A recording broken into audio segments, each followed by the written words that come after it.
All right. Good evening. Welcome to Gridiron Diamonds. Today we're going to be doing a play-by-play of Texas A&M versus Florida baseball in the College World Series. Right now, this pitcher is aggravating me. It's a 2-2 count, 0 outs, but this dude got 2 people on base.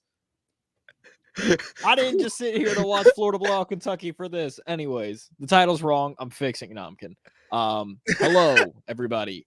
I have this on the wrong brand. That's on me. I was looking at it earlier. Oh, he finally struck a dude out. Thank you. Welcome to the show. I won't be talking about baseball the entire time. I'm done with that. I can't wait to just in the middle, like you giving your list, you'd be like, "Oh my gosh, they did something." Yeah, I was messing with the banners earlier. That's on me. Yeah, welcome to the show.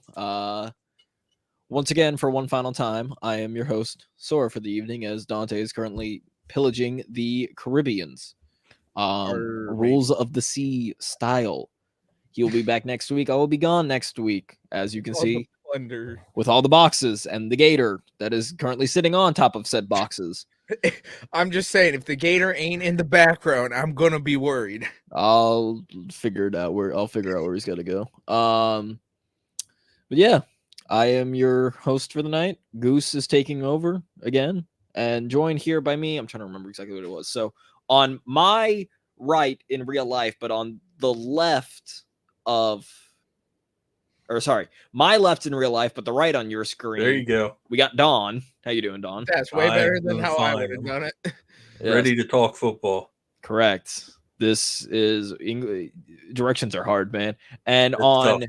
My left on camera, but right in real life, we got this cheesehead who didn't actually spill anything, but this man was eating Culver's backstage, right? With cheese sauce. And I was like, Hayden, did you not learn your lesson last time? We did not. We did. Actually, we didn't spill. No. When Hayden doesn't come to these shows with food, one of these days Hayden's gonna come to one of the shows without food, and I'm gonna be like genuinely concerned. I'll be like, Hayden, are you good? Everything going all right with the family? It's gonna be the 1 week you're not here. It's gonna be the one that's like Hayden. That's gonna be the week where like Hayden didn't say anything in the Discord the day of. This dude shows up with no food. I'm gonna be like, oh no, this man's heart has either been broken or somebody just died. Someone died. One of the two. But yeah, as seen in the show, we got top 5 offensive and defensive line. That's going to be at the end of the show, as well as a couple of topics that we have got going on. And first of all, hello, Daniel Barry. What up, chat? What up? Let me get all these notifications out of my way, because for whatever reason, Restream likes to tell me everything's failing when it's not. I don't understand it. But that is besides the point. First topic of the day. Running back for the Pittsburgh Steelers, Najee Harris, potentially may be traded by the deadline. As a reminder for those, Najee Harris, a first-round draft pick, one of the electric weapons on that Alabama offense for majority of the years that he was there. And first-round draft pick by Pittsburgh Steelers. Promising rookie season. Okay, second season, and then it's just been going downhill from here. So, Don, let's go ahead and start off with what you got to say about this. Well, it's kind of funny because Harris declined to talk during the OTAs or mini camp. Yes. Actually, he hasn't spoken really since January when the Bills knocked the Steelers out of the AFC wildcard round. Several reporters have been asking, and he's maintained that he'd rather focus any questions till training camp. His silence during the offseason workouts is just a big distraction to the Steelers. They don't need that elephant in the room. If he would choose to address this publicly, the Steelers declining to pick up his 5th-year option, then there's surely fans will wonder if he's upset about the whole thing. Is that why he's being quiet? Does he feel like the Steelers aren't being loyal to him? Is that why he's being quiet? I mean, this is the guy. He's the only NFL running back to rush for over 1,000 yards each of the last 3 seasons. averaged 326 total touches, 8 runs of 20 yards or more in 2023, which made him 4th in the NFL. So, is he going to be traded? That's what it comes down to. Is he upset?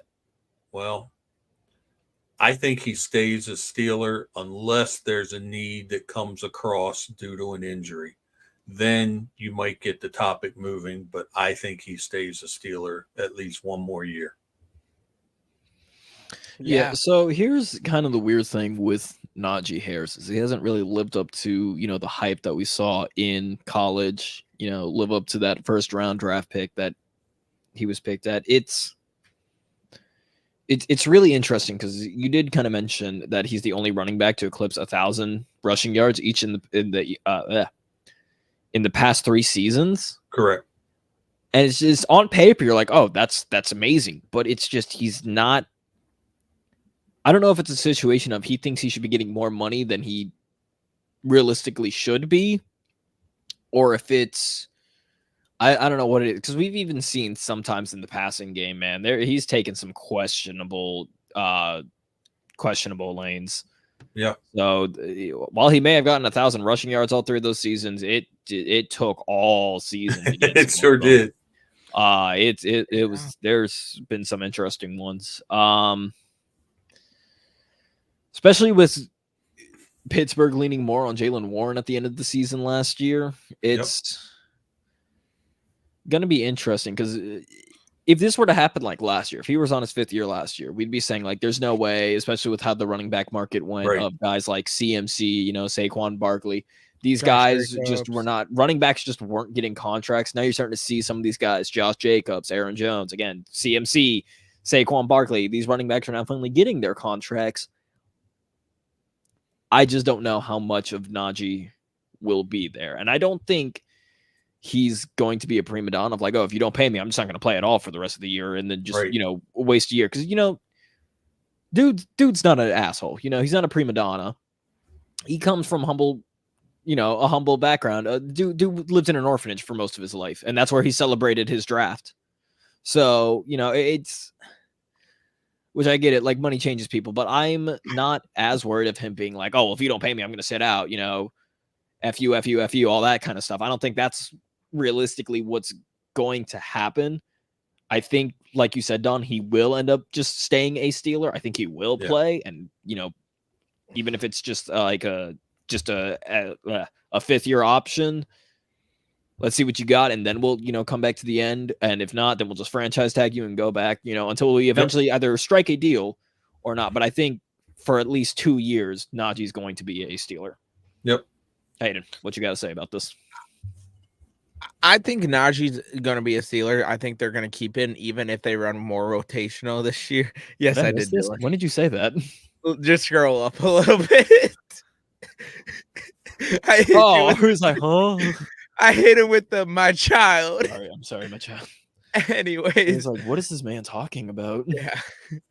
Anyways, with Najee, I think they're gonna keep him. I think what they're gonna do is run a more rotational style piece because of how they got Jaylen Warren. And I did the math for you guys. So Jaylen Warren last year had 800 yards on less carries than Najee. So I was curious. So I did the math and I was like, okay, if I gave what did you do the math on? I need to know like where I got you. I did it on a calculator, so it's okay. So I don't know, man. The distance between the hard drive up here all the way through the fingers on the calculator, something can go wrong. It can, but it didn't. So I took Najee's carries and I timed it by Jaylen Warren average yards, which was 5.1. And I did that, and you would have had from Jaylen Warren 1,300 rushing yards, and that is 100 more yards better than Najee's best year. And I think what's going to happen is I think Pittsburgh knows how valuable it's going to have a 2 running back set, especially that offense that's going to be led by a mobile quarterback in Wilson or Fields, whoever is in at QB, and I think they're going to know that having that depth at running back is going to be solid.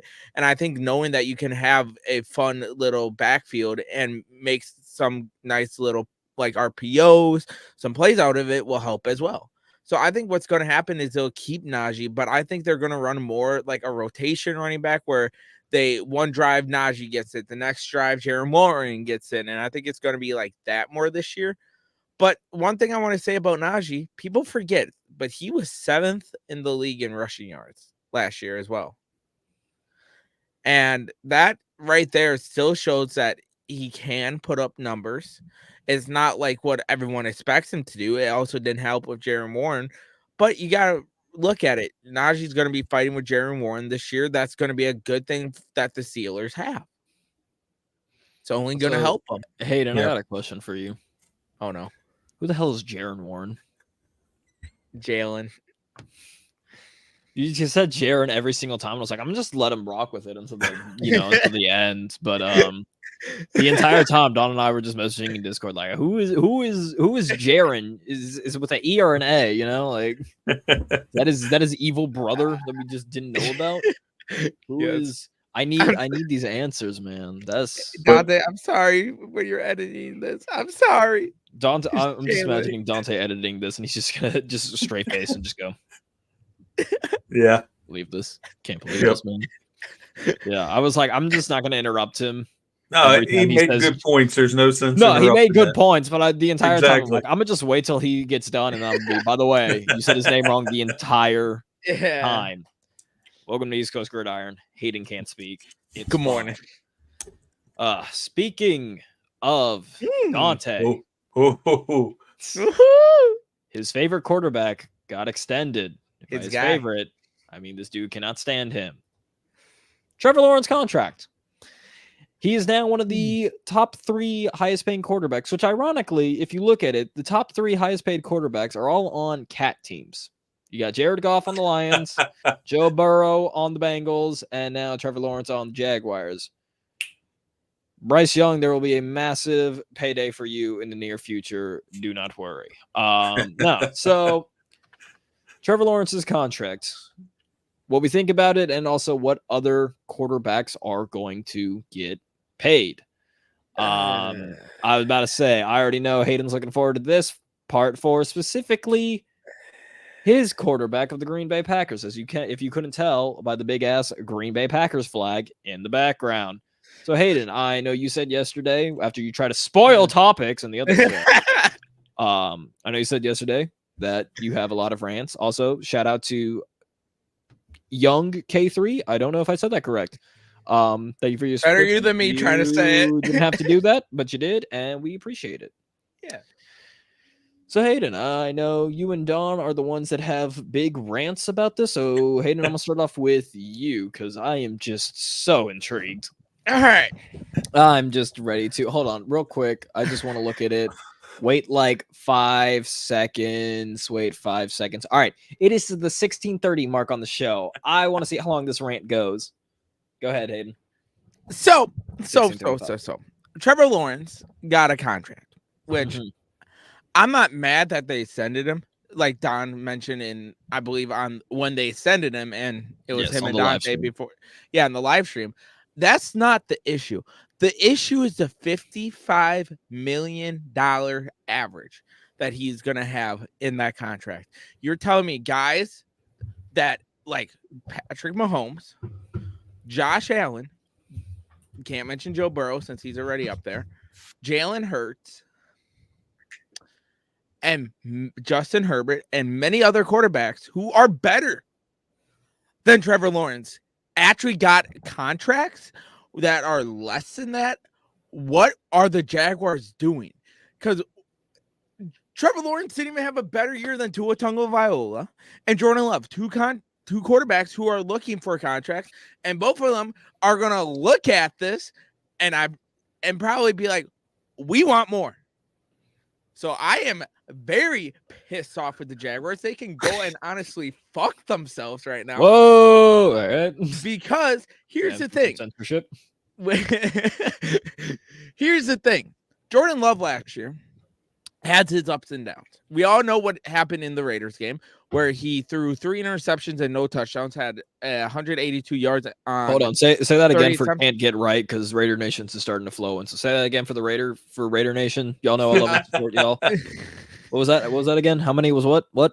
3 interceptions Okay. on 182 yards on 30 pass attempts. Oh, okay. Shout out to Raider Nation. I'm not going to do the growl that y'all do because I can't feel it. But for the homie Rap, I will give a shout out to Brock Bowers. I don't know if I'm sorry, Graf, if you're watching this. But still, you had him who had his worst game versus the Raiders, struggled up and down versus teams like the Broncos, where it looked that one of the touchdowns was somehow a touchdown. I don't know how Romeo Doubs dropped that. Thank you, Drayden Reed, for being there to catch it. And it's saving my sanity from that. I said he was going to be a wide receiver. That's besides the point. That's another topic. Keep going. It's every other week, sir. But anyways, no, never mind. I actually got it mixed up. Either way, one of them dropped it, the other caught it. And yet, at the very end of the game, the very viral clip that goes around this community, if you know from that game, of me absolutely losing my shit on Jordan Love for throwing the stupidest pick he has. Now, here's the thing with Love. Did he get better in the year? Yes, I'm not going to deny that. And I won't be mad if they extend him. I just think that this contract is going to screw over a team like the Green Bay Packers, where you got Jordan Love, who started off the year hot versus the Bears, had a good game versus Atlanta, then got fucking cold after that versus Saints, somehow pulled off a comeback in that game. I don't know how the fuck that happened, but it did. Thank you. I'm starting to get off. All right. But still, you had that, but yet you see Trevor Lawrence get $55 million, and you're going to be in Jordan Love's situation, be like, look, I started off bad, but I found my footing. I want more. And the Packers are going to be like, well, we do want you to be here. You are a guy, but can we do it? And Love can be like, I'm just going to show up and play, but I want this done. And both sides do. I'm not mad for Packers fans out there who are about to get on my butt about this. I'm not mad if they give him a Daniel Jones type of contract, a contract where you can manipulate. It's crazy now saying that type of contract is a good contract, which is insane, but it is now after Trevor, and I'll view it as a success, where it won't screw you in cap hell. It won't screw you over as badly as this Trevor contract did for the Jaguars. Because here's the thing with Jordan Love last year, on why I won't be mad if they extend him as well. Because last year, Jordan Love was in 7th in passing yards and 2nd in touchdowns. He had the best second half of the season by any quarterback statistically, brought the Packers to a NFC divisional round appearance, helped the Packers absolutely destroy the Cowboys. That scoreboard does not show the justify how badly the Packers screwed over Dallas. Jordan Love looked absolutely amazing in that game. Aaron Jones kept running the ball down and getting them in positions for that as well. You got to give credit to LaFleur's offense there. But it's just baffling how much they gave Trevor Lawrence, because you got Jordan Love looking at it, and then Tua, who led the entire NFL in passing yards, and he's going to be like, hey, I had a better year than him. I made the playoffs. We had a better record than the Jaguars ever had under Trevor Lawrence. I want to get paid like that. It completely screwed over this QB market, because you're going to have these quarterbacks who are going to want the contract. And I can't even imagine what the market's going to look like now when guys like CJ Stroud is up for a contract.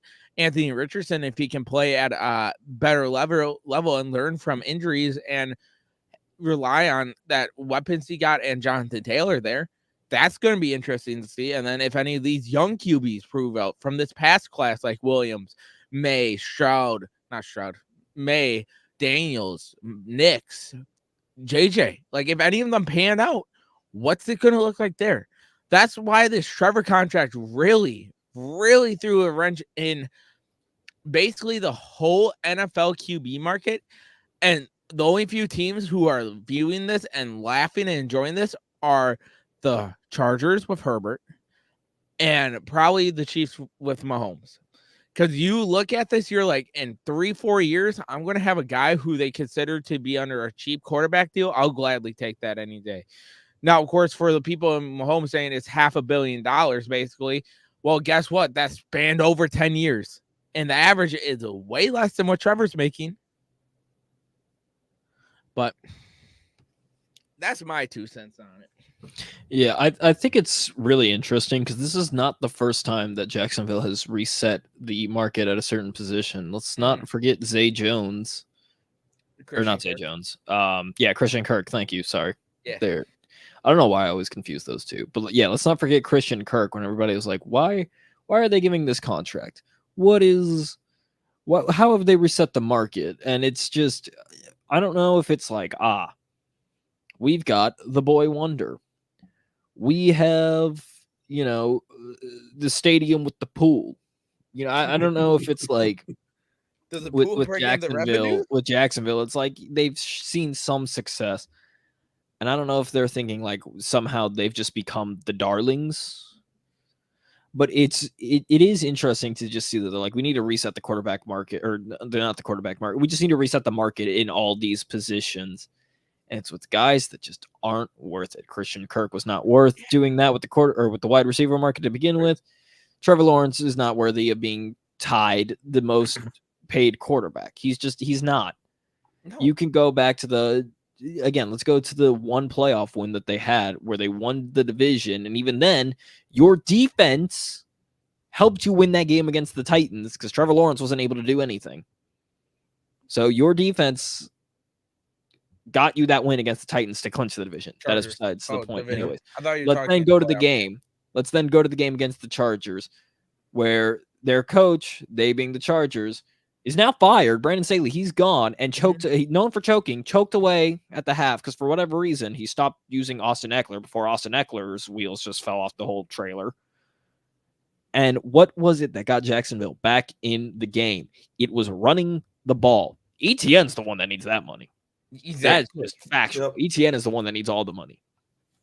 I cannot because wait. that man has definitely saved Trevor Lawrence's hide in so many games, and is the reason why. Like, if they used ETN a lot more, they'd be winning a lot more games. And people said I was crazy for saying that Jacksonville was going to go 8-9 this year, and that the Texans were going to win the division.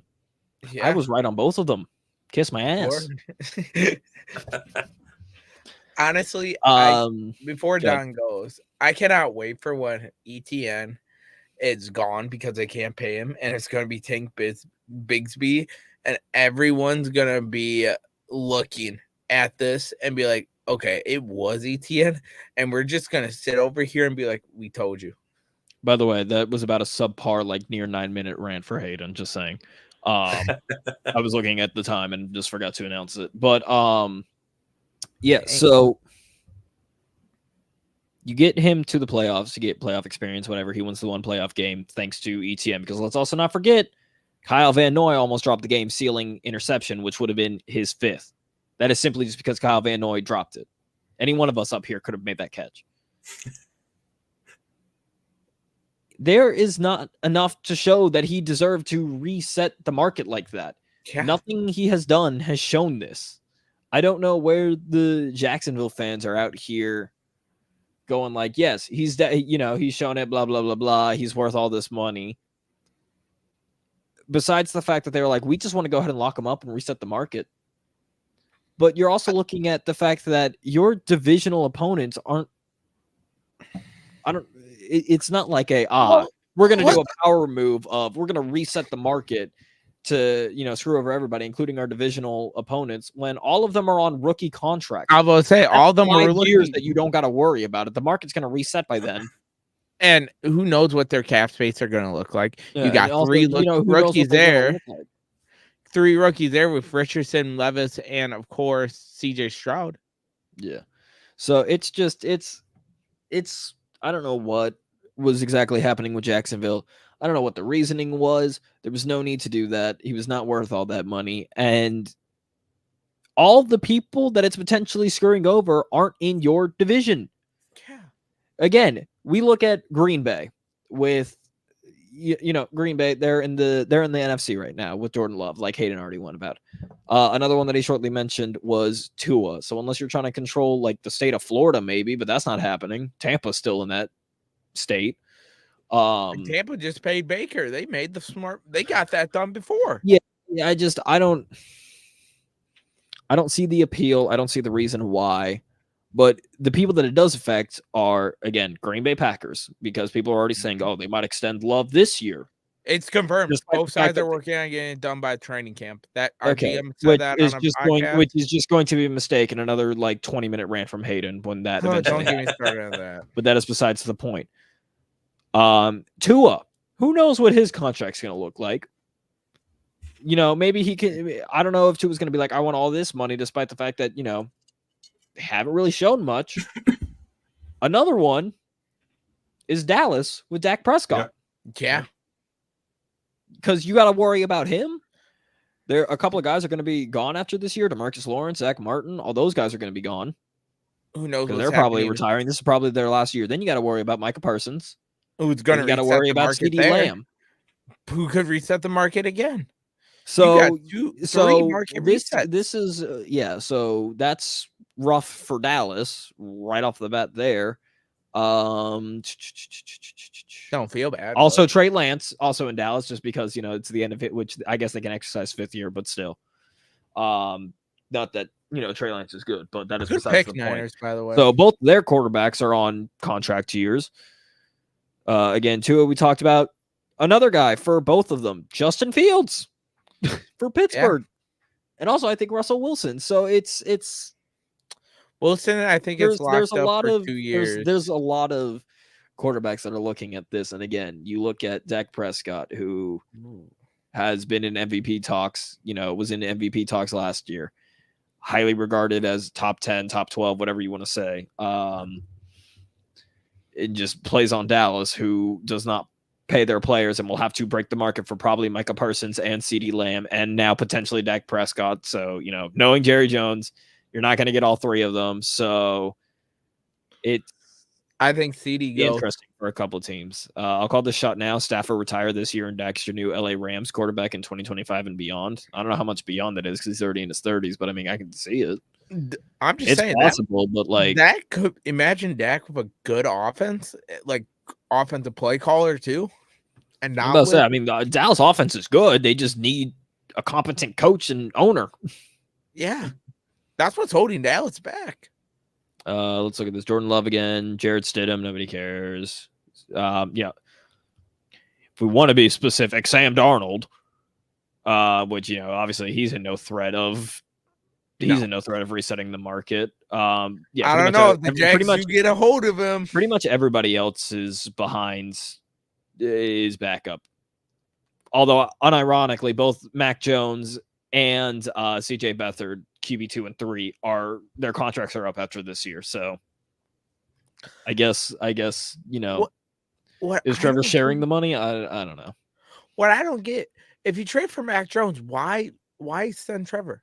Why not give him the competition? Well, I mean, it's still going to be competition because you need a solid QB2. It's not like Mac Jones was going to threaten to take his job, but I mean, I agree. He needed competition. It's going to be somebody that'll at least hopefully keep Trevor on his heels, but Shad Khan running it, who knows? Probably not. Who knows? Don, I know you've been sitting on your hands for this rant. I've already looked at your notes, so I'm intrigued. Yeah. It's 32 minutes in this show, by the way. So it is interesting. It'll go quick, though. It's kind of ironic that I want to talk logically on contract signings, but I'm using an example that is totally illogical. Awarding a contract to Trevor Lawrence, making him tie for the highest paid quarterback in football, was not only illogical, in my opinion, but dangerously stupid. Mm-hmm. I have no issue, as I said before, with the Jaguars signing and paying Trevor Lawrence, but not with the amount to make him the highest paid. No. His statistics have been compared equal or slightly inferior to former Jags quarterbacks Blake Bortles and Gardner Minshew. Yep. Would There was you another pay guy them on a contract. Would you pay them $55 million? I would pay No. Gardner Minshew $55 million. No, I'm kidding. His stats are also very eerily similar to Daniel Jones of the Giants, who got $40 million. I was about to say the Giants would pay him $55 million. And fellow Jag Mac Jones. Those statistics are very similar. So should Daniel Jones or Mac Jones get $55 million? They have the same statistical performance. So by that logic that the Jaguars are using, we're paying for mediocrity. They should be paid also. I already know. They should pay me for watching their games. Well, we're talking about how it's going to influence other quarterback signings. And we've already mentioned Jordan and Tua. Mm-hmm. They both have better stats and performances. Way better. So by the logic put forth by the Jaguars, they should be paid less than Trevor. Because Jacksonville states to the NFL, you only reward mediocre performance. I'm terrified if he has a Daniel Jones situation and this contract screws us that we're going to pay him. I wasn't mad about ending him. I was mad about the money we're going to give him, and seeing this is even worse. Yeah, they really did a number on the NFL. It just makes for like the second year in a row. They can't keep getting away with this. They can't. Please.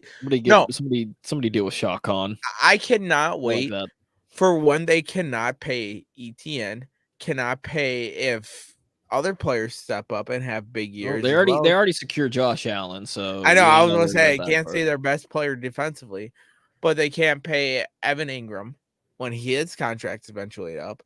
Christian Kirk again.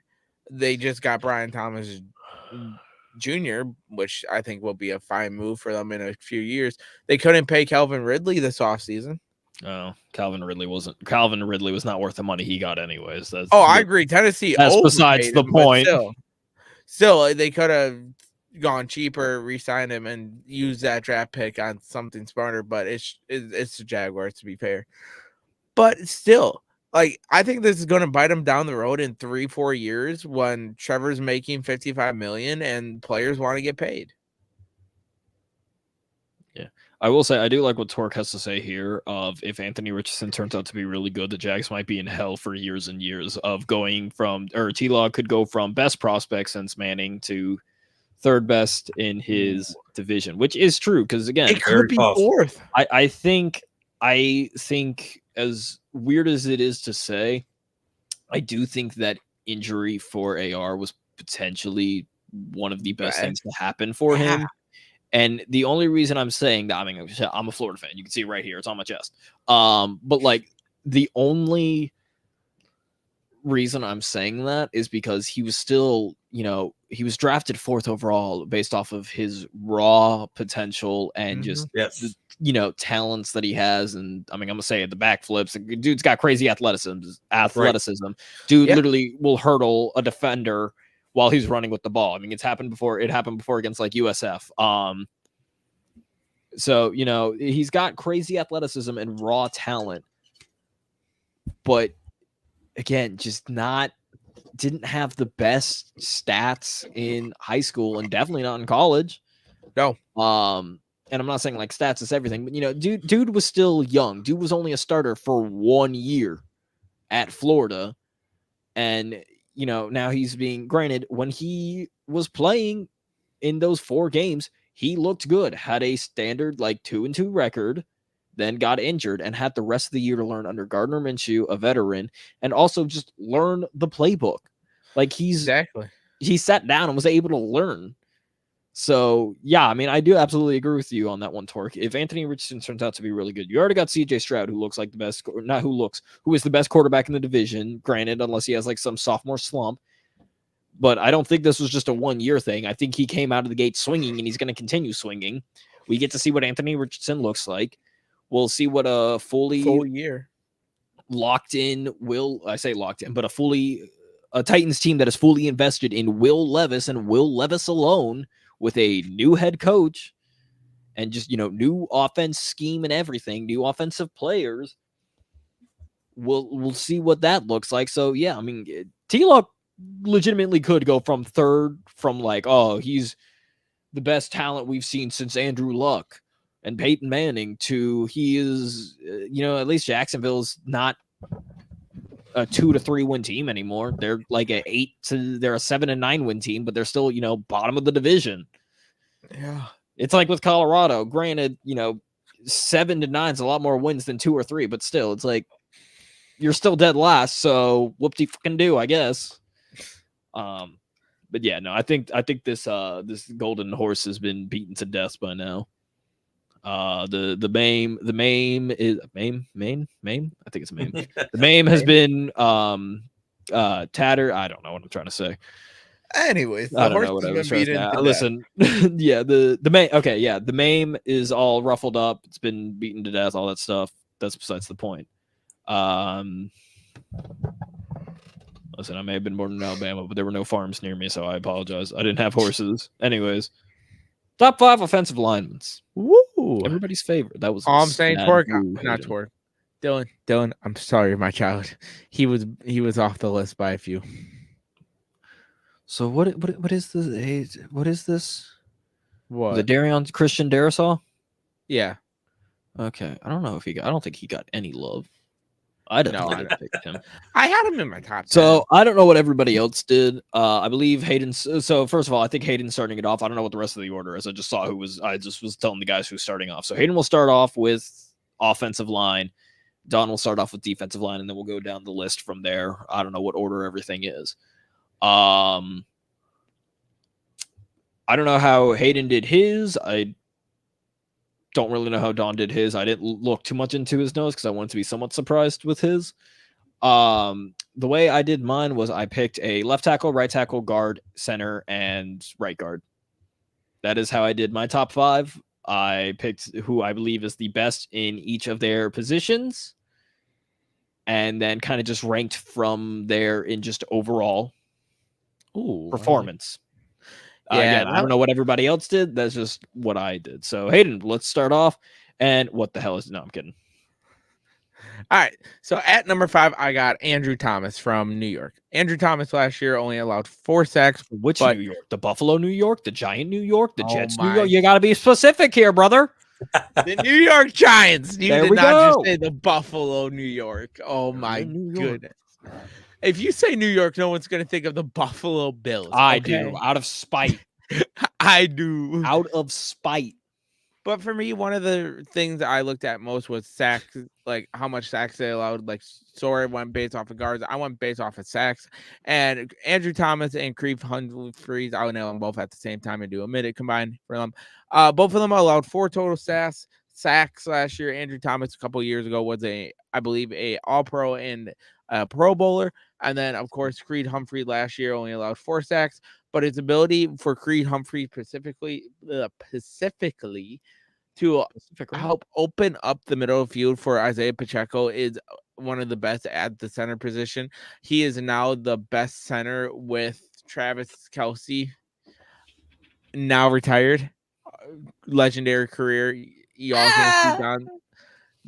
can't see Don's jersey for respect. I love it. The lineman jersey. You gotta show respect to the big boys up front. Bro, Jason Kelce literally doesn't need to buy anything else in Philadelphia ever again, bro. Like, straight up. Did you see he was trying to convince Travis to buy the Eagles? That's another topic for another day. That is. But it is one of the best at the center position. And he was a Pro Bowler last year, and the year before a All-Pro. So I got Creed Humphreys at 4, Andrew Thomas at 5. Number 3, I got Penny Sewell. He was a All-Pro for the Detroit Lions, the best offensive lineman on the Lions. And yes, they got a very good offensive line, but he was head there. And he like a top O-line. What? I was saying Lions had like a top 3 O-line. They do. Like, it's up there with Philly. I might rank them above Philly. I have to look. How dare at you? O-line. You lost Jason Kelce, bro. I don't care. He handpicked his replacement. That dude That dude's nickname is Beef Yergi, and he was in Nebraska and eats nothing but corn and meat. We're fine. The typical line meal. That is a Anyways. man that clearly will play in overalls if he was allowed to. You're right. No, Penny Sewell is one of the best. Is a very good downfield blocker as well. Not the best. The best is yet to come for that stat. But overall, Penny Sewell had that pick was the best pick the Detroit Lions have made in their entire franchise history this decade. And I am on record saying that I think it's better than Amon-Ra St. Brown. It's better than Jahmyr Gibbs. That is going to be the best pick. You praise the son when you talk about Amon-Ra St. Brown in this household. I'm sorry. Amon-Ra we here praise Brown. the son in this household. Don't ever disrespect him like that again. But I think that was the best pick they made because you secured one of the most important positions in football at the tackles because you are going to be protecting the quarterback on the outside, giving Jared Goff time to make the throws to Amon-Ra St. Brown to help get the holes open for Jahmyr Gibbs. Penny Sewell is everything the Lions wanted plus more because he can also catch the ball. If you remember from a couple years ago as well, versus the Vikings, gotta give credit to the big man for having hands because that's something you don't see in offensive lineman. And now at number 2, I got y'all guys' boy, Lane Johnson. We're ranking off a touchdown catch. What? If we're ranking off a touchdown catch, is Lane Johnson's over Trent Williams then? Because Trent Williams ain't got no touchdown. Lane Johnson does. Like I said, big man making moves, and that's what Lane Johnson does. Pays Not only does he get touchdowns, he gets you pancakes for breakfast, lunch, and dinner. That's how good he is. But no, Lane Johnson gave up 0 sacks last year in the NFL. He is the best right tackle in the 3 years in a row. Like I said, Sorry can hype him up all day long. Don probably can't. Factuals. He is the best right tackle in the entire league, the second best tackle, in my opinion, in the entire league. Because at number 1, I got Trent Williams. And Trent Williams last year was an all-pro, 0 sacks allowed, and is the best downfield blocker in the NFL. He was a huge reason for Brock Purdy having time. He was the brightest spot on that offensive line for the Niners, especially the tackle position last year for the San Francisco 49ers. Oh, yeah. Did I forget to mention? He can block downfield and help CMC down the field, which is absolutely pretty crazy. sure all these guys can. Well, Andrew Thomas needs to be on the field first, but I'm pretty sure. I was about to say injuries are what's keeping him at 5. But with Trent Williams, it's like he's able to keep up with not fully keep up, but like downfield blocking. He's able to get down there for CMC and lay out some linebackers at the second level, lay out safeties trying to make a play, corners trying to make a play. So CMC can have these big 60, 70-yard runs or yards after the catch as well, like CMC does in open field. And is a big reason because of that is because of Trent Williams. Okay. I mean, really the only one that I have here as kind of a is just Andrew Thomas, because yes, when he plays, he's amazing, really good. He is a top tackle, but the dude needs to stay healthy. Exactly. I was born. The dude cannot stay on the field.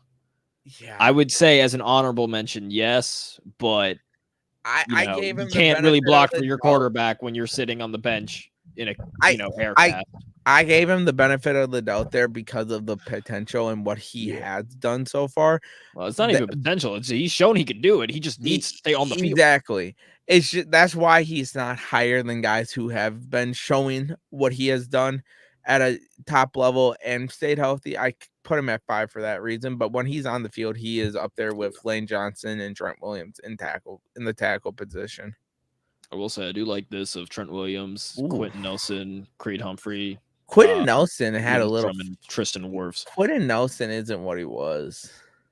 Speaking of Wirfs, all right, never mind. It's Dante's list. I thought it was Don's list next. Never mind. Wow, interesting. So Dante has Laramie Tunsil at number 5, Lane Johnson at 4. How dare he? Creed Humphrey at 3, Trent Williams at 2, and Penny Sewell at 1. Ooh. That one's interesting. Very. Too bad he's in the Caribbeans right now, because I'm just going to say, explain. I don't think it's bad. I just want him to explain. You want explanation for number 4? I already want know. Explanation. Yeah, no, I mean it's not that bad. It's No. pretty good. Anyways, Torque. Speaking of Werfs, son of a one of these days I'm gonna try get it right. so hard. Nice try. All right. So again, the way I did mine, I did it of tackle. I did a left tackle, right tackle. I mean, you can see right here. I did left tackle, right guard, center, and left guard. Yes. I mean, Joel Bitonio, that dude has been the bloodline for that entire Cleveland offense, especially with the amount of quarterbacks and running backs that had to go through the carousel. It was he is quite literally he's able to create lanes for no matter who's behind there. I mean, dude has been an anchor. Dude has been an anchor for that entire Cleveland Browns offense for years, and he probably still got a couple of years left in him. So it's not.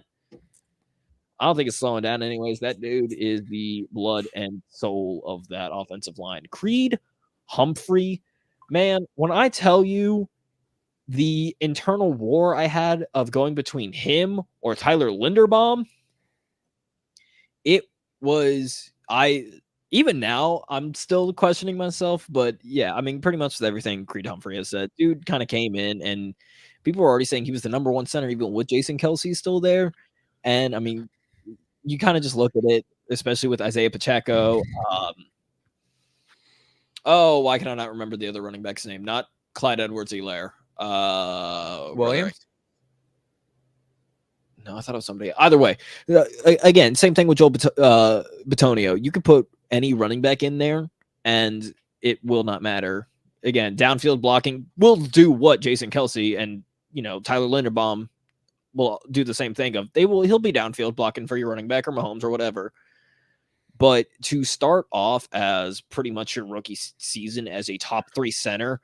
And people were saying that you have been the number 1 center, even when Jason Kelce, who was the number 1 center, was still playing.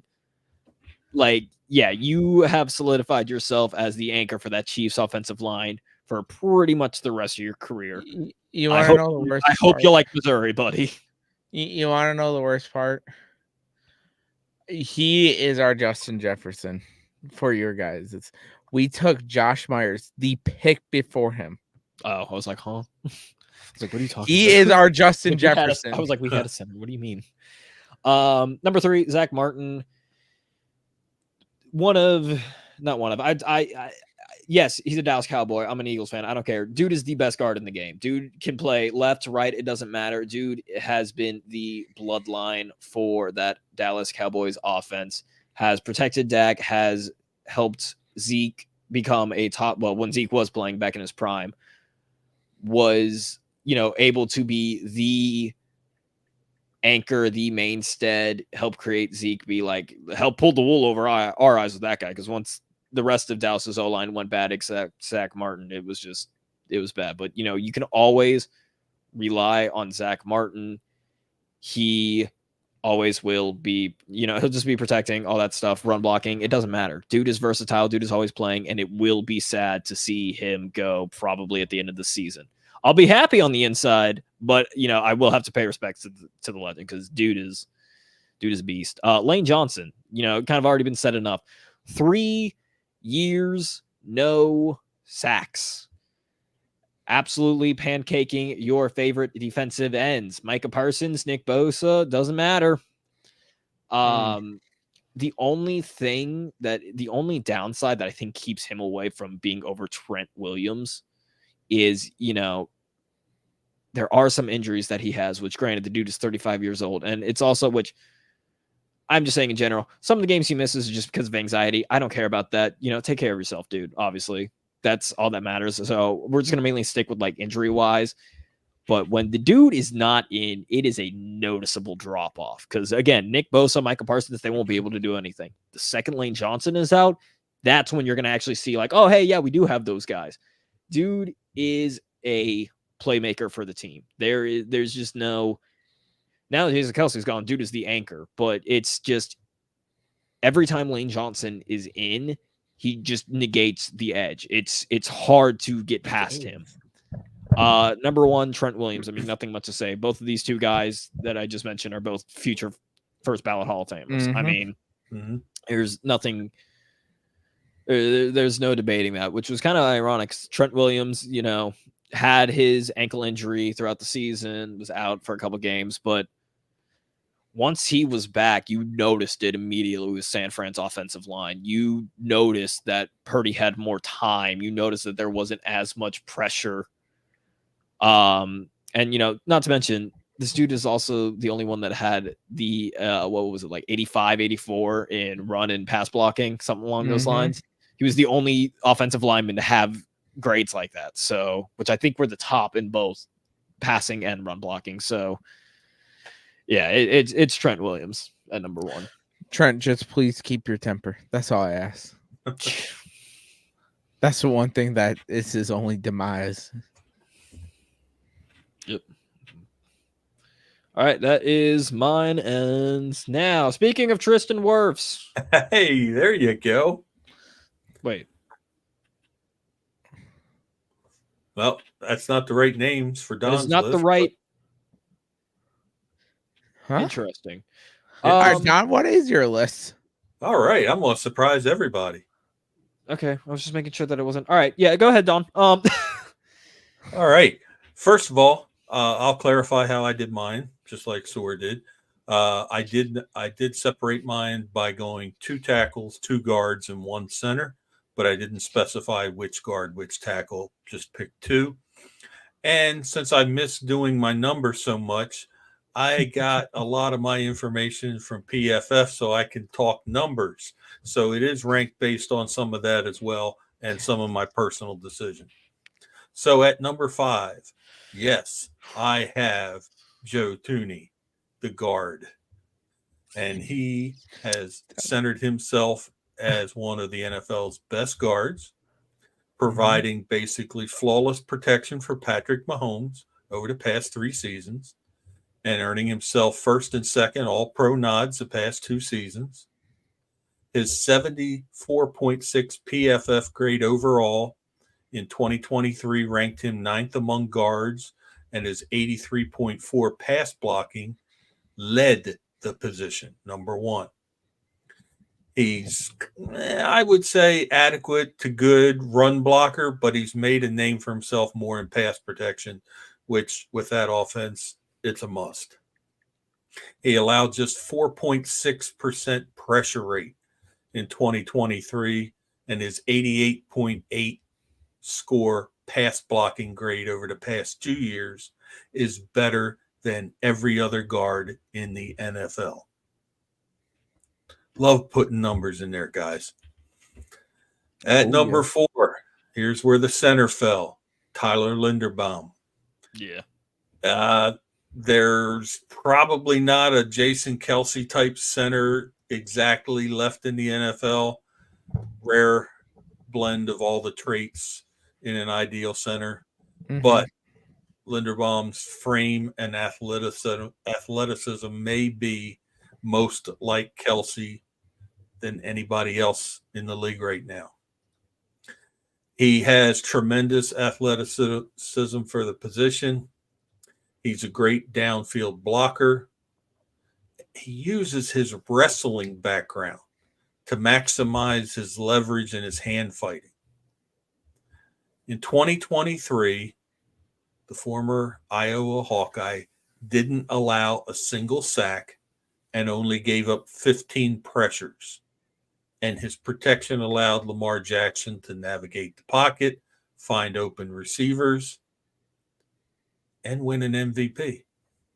After 2 seasons in the NFL, it's easy to see why this guy was such a great draft pick for the Ravens.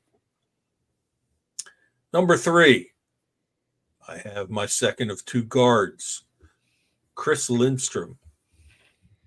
He had a slow start to his NFL career, but year after year of improvement, one of the best guards over the past 3 years. Former first-round pick, earned second-team All-Pro honors back-to-back years. He's the league's highest-graded guard since 2022. Oh, I tried, Don, to fix it. I couldn't. That's all right. Don't worry about it. He's a force in the run game, using his athleticism and physicality to create lanes. His pass blocking has improved, resulting in a 78.6 grade in 2023 and allowing only 15 pressures. All right, here's Sora's guy at number 2, tackle Tristan Wirfs. Woo! I pulled up, I saw your list. I saw that. I was like, all right, understandable. I could see that. And then I pulled up this and I was like, I don't see Tristan Wirfs here. Wait a minute. Yeah, I like, know. hold on. Wirfs was so close to being Something's in not my right. top 5. I was debating it. Yeah. Well, the Bucs' decision to move Wirfs from right to left tackle before the 2023 season raised a lot of questions about whether his performance would decline. But no, he recorded the second highest pass blocking grade among all offensive tackles and finished top 5 overall grade for the first time in his career. Good. Boom. Boom. And number Mike 1. Don just hit him with the. Yep. Trent Williams, number 1. Future Hall of Famer, remains pretty much the gold standard at the position. He had another elite season in 2023 despite the ankle injury. He received a 92.5 PFF grade, ranking him second among offensive tackles last year. Yes. The only player at the position to earn a run blocking and pass blocking grade above 84. Oh, that's what. Okay. Yes, I knew you were close. I was like, I couldn't remember. Sounds like I know it's. I know it's mid 80s. Don was like, we're on the verge of greatness. We're this close. God, man, Yep. I guess. I was like, it's near 80. I know it is. So that's my list. We'll have to get. We'll have to fix it. But yeah, so just to reiterate for Dawn, number 1, Trent Williams; 2, Tristan Wirfs; 3, Chris Lindstrom; 4, Tyler Linderbaum; and 5, Joe Thuney. I don't think that will affect this in any way. No, I doubt it. Not now. So our ECG list: number 5, Zach Martin; 4, Penny Sewell; former Badger. 3, Woo! Creed Humphrey; 2, Lane Johnson; and 1, Trent Williams. 1 and 2 were kind of expected to happen. I don't know. Did anybody else say Zach Martin? Dante, I think. No. Interesting. I was trying to see how Zach Martin was 5 and not what's his face, Tristan Wirfs, because he was at 2 and I had him at 3, but whatever. Actually, I think that would affect it. So all right. So we'll say ECG list: Tristan Wirfs 5, Penny Sewell 4, Creed Humphrey 3, Lane Johnson 2, 1, Trent Williams. All right. Okay.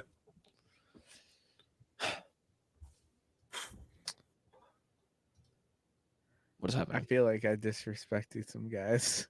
What is happening? Hold, please. Good. Okay. I don't know where why is that there? Interesting. All right, top 5 defensive linemen. Starting with, I don't know how that got moved all the way down to the end. Starting off with Dawn.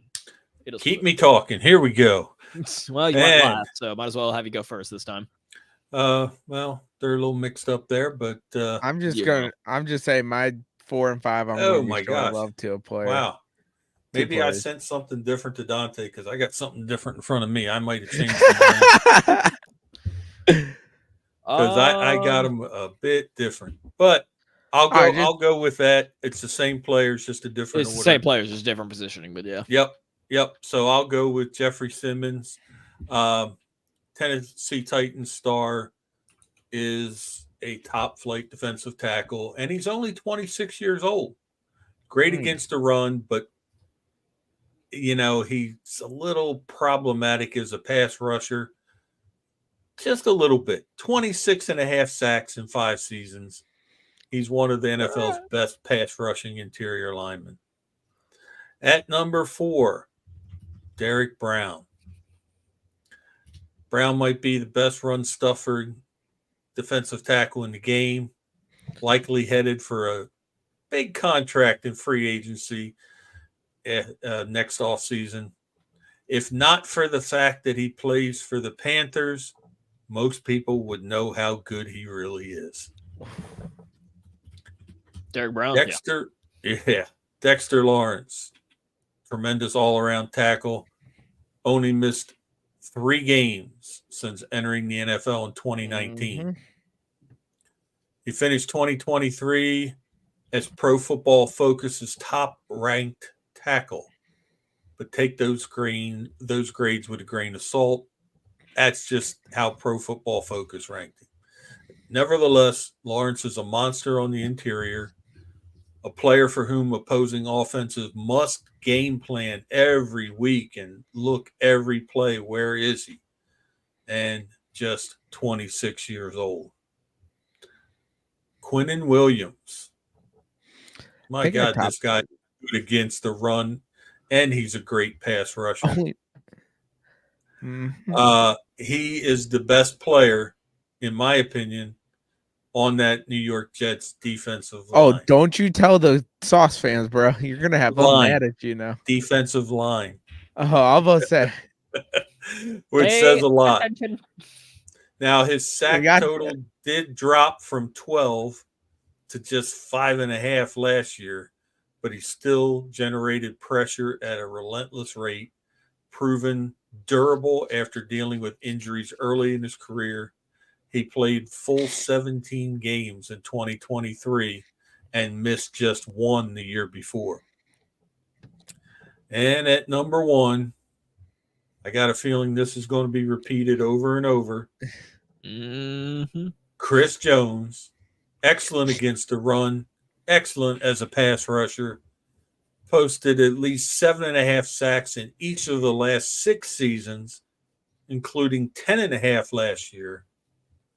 2 different campaigns with 15.5 sacks. He's one of the rare defensive tackles with the ability to just take over the game with his rushing. Yeah, the downside, he does turn 30 in July, but he hasn't showed any signs in slowing down. No. Matter of fact, the Chiefs might just give him a new contract in free agency. Mm-hmm. Those are my 5. Yeah. I'm just saying, people ain't ready for my 4 and 5. I think I'm terrified. I think, quite honestly, a lot of mine are similar to Don's. That is Dante's list. Interesting. Oh, let's just go over Jeffrey Simmons, yeah. Justin Matabuke, interesting. Close. I feel like the only one, I don't know if it's just because it was me, I feel like the surprise one that most people have been like, interesting. Didn't think somebody's going to, I feel like somebody would, I thought somebody would have put down like DJ Reader or something. I figured that would have been, I figured like that would have been the surprise one. You want to go to surprises? Yeah, boy. Dexter Lawrence 3, Quinnen Williams 2, Chris Jones 1. I feel like 1 through 3 are going to be the same for everybody. It's just going to be different orders. I think 1 through 3 might be a clean sweep, depending on you. I mean, yes, I just don't remember the order that I had it as. Hold up. We got to go back. All right, I'll go here. Okay, cool. I have to find mine. I don't see mine in here, so whatever. Go ahead and go. Number 5, I got Cam Hayward. Yeah, I expected that, not going to lie. Cam Hayward, you expected? I expected both of these guys, but yes, go on. All right, Cam Hayward at number 5. Injured season last year, only played 11 games, but when he was on the field, it was a night and day difference for that Steelers defensive line. Of course, you got TJ Watt, who's always going to make an impact in the passing game. But the thing that Cam Hayward does that Keanu Benton, the rookie from Wisconsin, couldn't do last year for the Steelers is stop the run as good as Cam Hayward was. It was a night and day difference. Of course, we all know how good Cam Hayward is, being multiple All-Pro, multiple Pro Bowler, and been that rock on that Steelers defensive line. And it showed this year when that rock wasn't there, how valuable he is to that Steelers defensive line. And then at number 4, I got 𝗕𝘂𝗀𝗀𝘀. This man has not been talked about enough. He is the only bright spot on that. One of the only bright spots on that Buccaneers defensive line. 𝗕𝗂𝘂𝘀𝗶𝗲 has been 𝗕𝗂𝘂𝘀𝗶𝗲 had his best statistical year last year for the Tampa Bay Buccaneers, was a huge part of the Bucs defensive run game success that they had when they had it, being in the middle, clogging up the A-gap as the nose tackle. He is the definition of a nose tackle that is not appreciated. When people think of defensive tackles, they think of now these athletic defensive tackles. That's not 𝗕𝗂𝘂𝘀𝗶𝗲. He is the definition of an old school defensive tackle. He is a man out of his time, and he is playing lights up as well. Like, what's up? Nothing. I said he's been lost in time. He is. And he is one of the only defensive linemen who gets no love at all. And I love 𝗕𝗂𝘂𝘀𝗶𝗲. When you look at 𝗕𝗂𝘂𝘀𝗀𝗃, he reminds me of old school football. And I absolutely love it. Now at number 3, I got Dexter Lawrence. He was a second-team All-Pro player last year, and the Giants had 4.5 sacks and was 9th in Defensive Player of the Year voting last year. And then at number 2, I got Quinnen Williams, 6th in tackles in the entire NFL. I mean, 6th in tackles out of all the defensive line. This counts guys like TJ Watt, Micah Parsons, Max Crosby, so the defensive ends and outside linebackers, this counts as well. He had 5.5 sacks. Like Don said, it's not his 12.5 sacks a year, but 5.5 sacks for a defensive tackle is a very good thing to have. Yep. Even 4.5 for Dexter Lawrence's case. And might I add too, he was second in tackles on the entire New York Jets roster last year. Mm-hmm. Oh yeah, and that boy got hands too. He had an interception too. And then at number 1, no shock here, we got Chris Jones. Chris Jones has been that rock for that defense. We saw the issues that they had with David Montgomery week 1. And he was a big reason why that Chiefs defense had the success that they did. Like Don mentioned, 12 sacks this year. Absolutely insane for a defensive lineman. He is the best pass rushing defensive tackle. One of the best run stuffing defensive linemen. He is everything you want in a defensive tackle, is Chris Jones. And he deserves it. Oh yeah. And he's a first team All-Pro. And it's a night and day difference when he's on that field and when he's not. Mm-hmm. Yeah. Cam Hayward would not have expected. Was not that shocked. Probably, I personally would have put him over 𝗕𝗂𝘂𝘀𝗶𝗲. Again, I probably would have subbed in like DJ Reader for 𝗕𝗂𝘂𝘂𝘀 or my guy, because a guy that I put up here has not been mentioned like at all. I'm just saying, when I look at defensive tackle, 𝗕𝗂𝘂𝘂𝘀𝗃 is a mode of like guy you want at defensive tackle. It's not what they're looking for now, but for me, how I grew up is a big guy who can just clog the middle of the field, like a guy, if you remember BJ Raji, that is a 𝗕𝗂𝘂𝘂𝘂𝘀. Mm-hmm. It was kind of funny looking at all these like list of, just because I was curious and also like see what bits and pieces I could, bits and pieces I could look at for information for all this stuff. And there were a lot of them that I was like, there were a lot of them that were like, oh yeah, even though it was only 1 year, Jalen Carter's pretty much up there. And I was like, wow, I would not have expected that, but okay. Same. Jalen Carter's not on this list. I'm gonna say that right now. I'm just stating in general. I read that and I was like, huh. He has the potential. That's interesting. Next year. I was like, huh, that's interesting. All right. Is this mine? This is mine. All right. So pretty much 4 of them are the same, except for my number 5, which I'm surprised I'm the only one that has mentioned him. Christian Wilkins. Something I noticed with this, I love how each of us have had different. No one has had the same like top 5.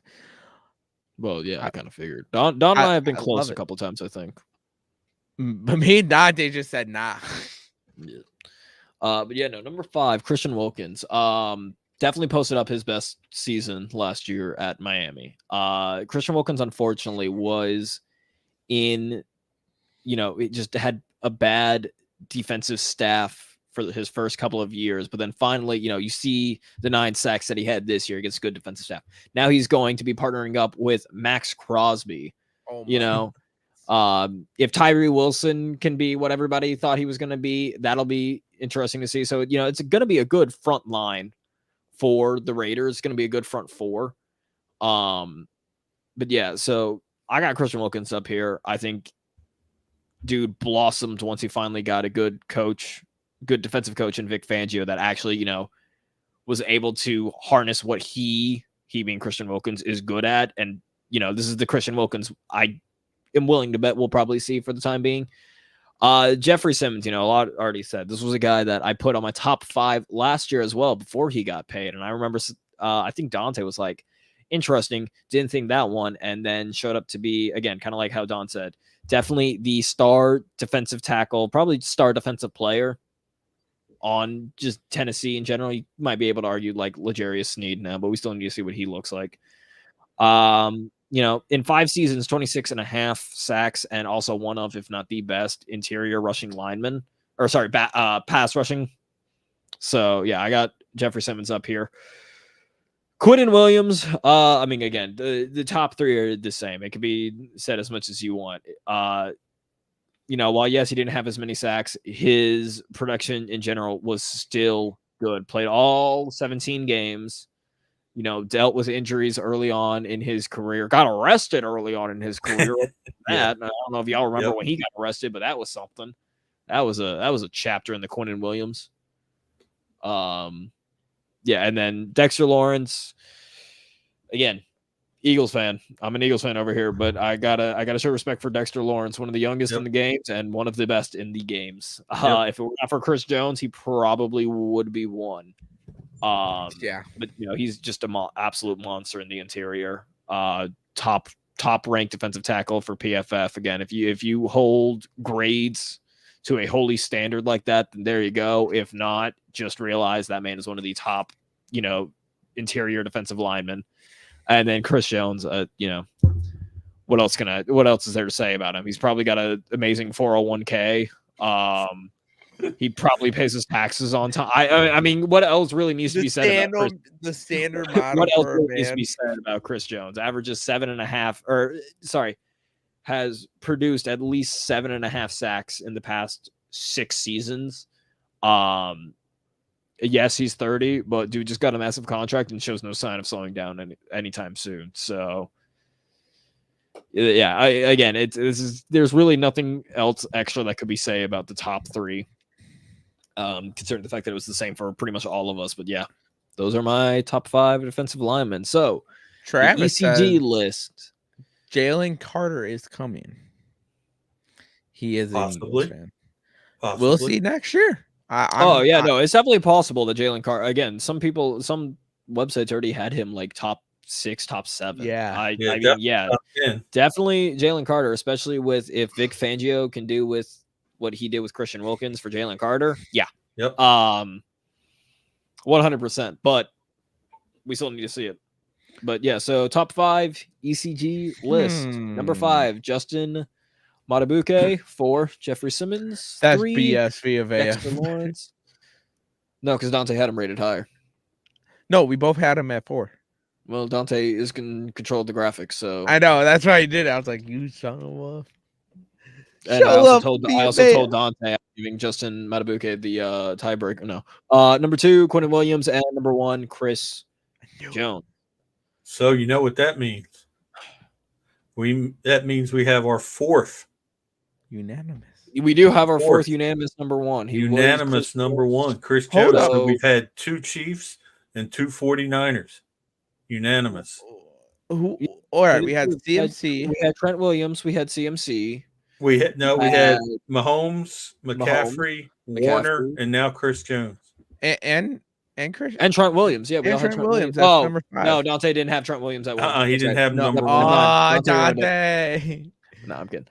Yep. All right. But that is our top 5, and that is going to end up being our show. Again, another short one, just because Dante's on vacation, so we came up with what we could. I'm moving. Dante's on vacation, so next week y'all won't see me. Probably for 2 weeks y'all won't see me. So all it will be is just a replacement in the middle. it will be it'll be Hayden, Don, and that's it. No, I'm kidding. Hayden, Don, and Dante will be back next week. Let's be honest. If Don has to do a show by me, he ain't gonna survive it. Oh, I already told him. I was like, I am literally finding time between all this moving stuff to make room. There's no way in hell I am leaving Don alone with you in a show. I told Don, I was like, don't you worry. I'm not. I was like, I ain't leaving you behind, brother.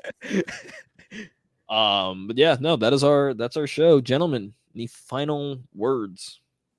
I could be cringe again, but I'm not. Go Pack, go. You dare say stay cheesy. I will find the Mark GIF and strangle you.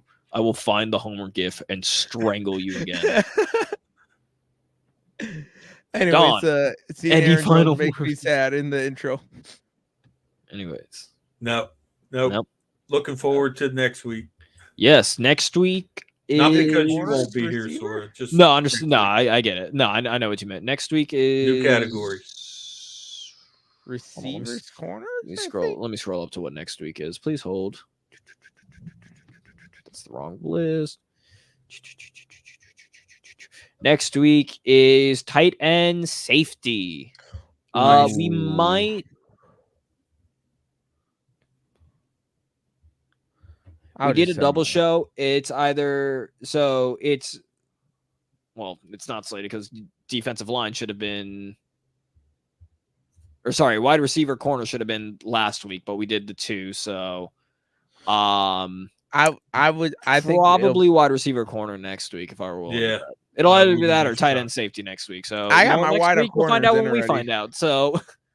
When we find out, it'll be it. You'll know. Yeah, next week will be a top 5 of something. We'll figure it out. If we're doing wide receivers next week, Manny might be watching. No. Watching. Yes, he will. No, but I mean, I'm just saying. No. I was about to say he ain't joining. That's why I'm not. Yep. Nope. That's why I am going to just say, yep. Nope. Which I will be moving by then, but I'm gonna be like, yep. Nope. Currently moving. So here's the list. Goodbye. I'm not dealing with anybody.